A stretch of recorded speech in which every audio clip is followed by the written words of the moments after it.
tahong. Ayan, magluluto po tayo ng tahong ngayon.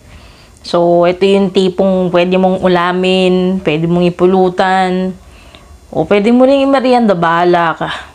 Yung tipong pag kinain mo siya, sakto lang yung lasa niya. Tapos talagang mapapalabas ka ng kanin kahit anong gawin mo. Pinoy tayo eh. So, yun na nga. Meron kasi tayo ditong tahong. 2 kilo yan. Tapos, i-prepare na nga natin itong luya natin. Yung magkakapatid na to. Sibuyas, bawang. Tsaka syempre, yung kamatis. Mas maganda ko yung pula na talaga. Gigisa na nga natin tong luya natin. Bawang, sibuyas. Tapos, kapag luto na yan, naamoy niya na yung kamatis naman. Tapos, tunawin niya ng ganito. Tapos, lagyan natin ng patis. Gisa natin ng konti para hindi ganun kalansa yung patis. Tapos, ilagay na natin yung natin tahong. Tapos, sasabawan natin to ha. Kasi, para naman hindi sayang yung sarap ng tahong natin, di ba? Mahigop natin yung sabaw. Tapos yung sili. Tapos ayan, after 10 minutes ng pagpapakulo, hinango ko na po to. Dapat kasi hindi siya overcook. Tapos, hihimayin na nga po natin to. Pero hindi ko po nilahat. Siguro, mga 1.5 lang tong aking hinihimay. Ito na po, nakikita nyo naman, tataba ng tahong oh. Ang sarap. Napakataba. Tapos ayun na nga, dito natin lagay yung mga nahimay natin. Tapos lagay ko muna sa ref to kasi malangaw. Tapos prepare naman natin yung pangsisig, yung siling pula, tsaka yung siling panigang natin o siling haba.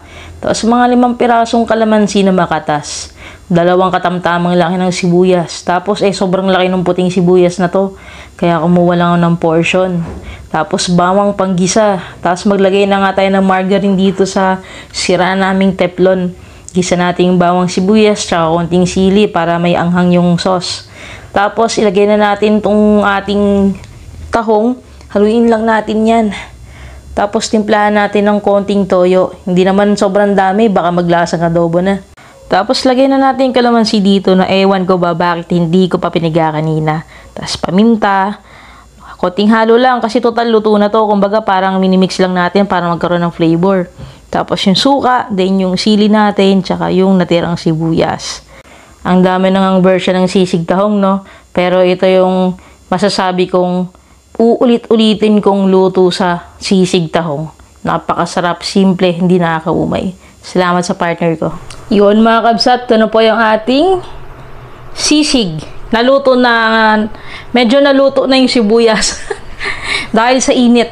Pero malutong pa din. Kaya na po natin.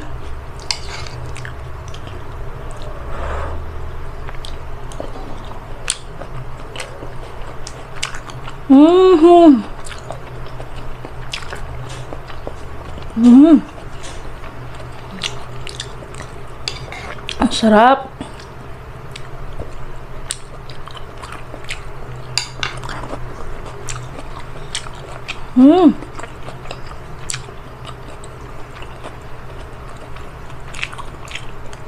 The best.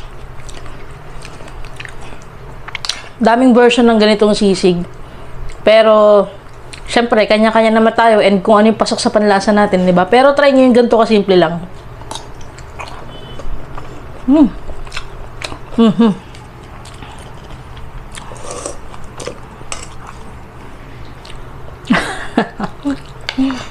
Kaling lamig kami.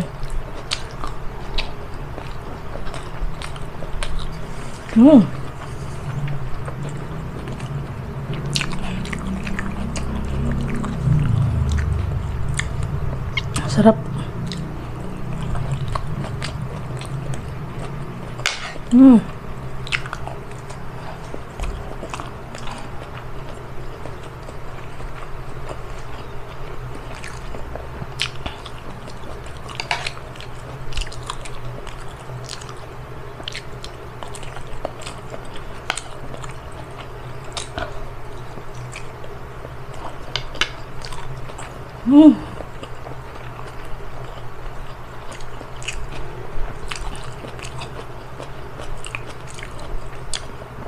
Yung anghang niya tama lang.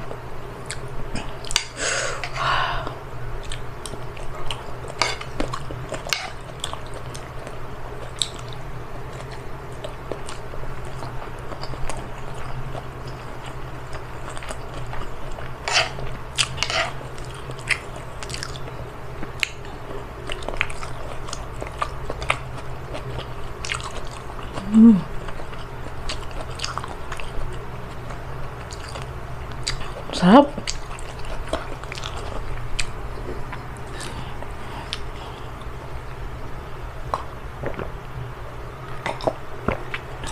Nakakapagpasarap pa dito. Marami kasi siyang sibuyas. Ang sisig po talaga is madaming sibuyas. Huwag kayong magtitipid sa sibuyas kasi hindi siya masarap pag wala. Pag kulang.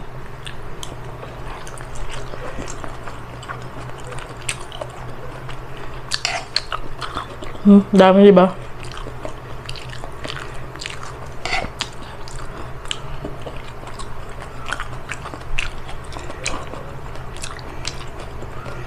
Kanin ulit.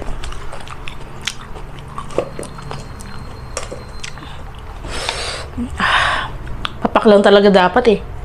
Kasi sinabayan kong kumain si mama kanini. Kaya busog ako. Kaya lang maghahanap ka talagang kanin.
May sipon ako. Sorry guys, sinipon na muna ilong ko. Maanghang siya. Pero yung anghang niya kasi, hindi siya yung tipong aayawan mo.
Ang crunchy ng sibuyas. Tapos yung sili din.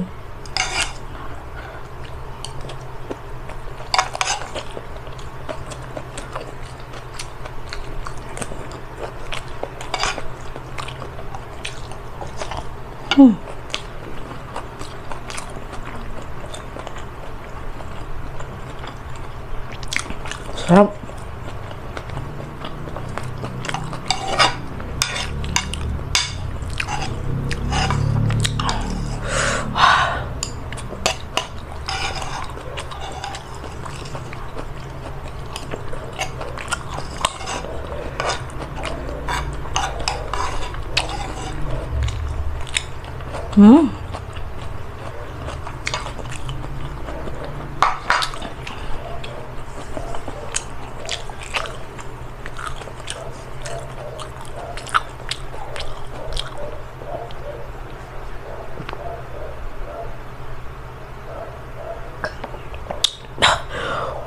Grabe.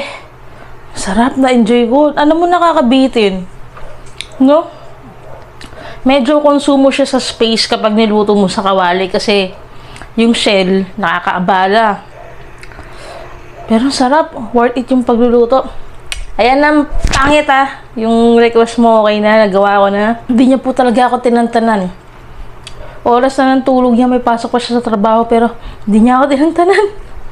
Yun po. Maraming thank you. Sana nagustuhan niyo yung niluto natin. And pa-subscribe naman po ako at pakilike ang video na to. At kung nasa Facebook ka naman, paki-follow naman po ako dyan. And pakilike din po yung mga videos natin. Subscribe na din po sa YT si Mama Te, si Ate Mickey, tsaka si Lovely. Yun lang po. See you sa next video. God bless.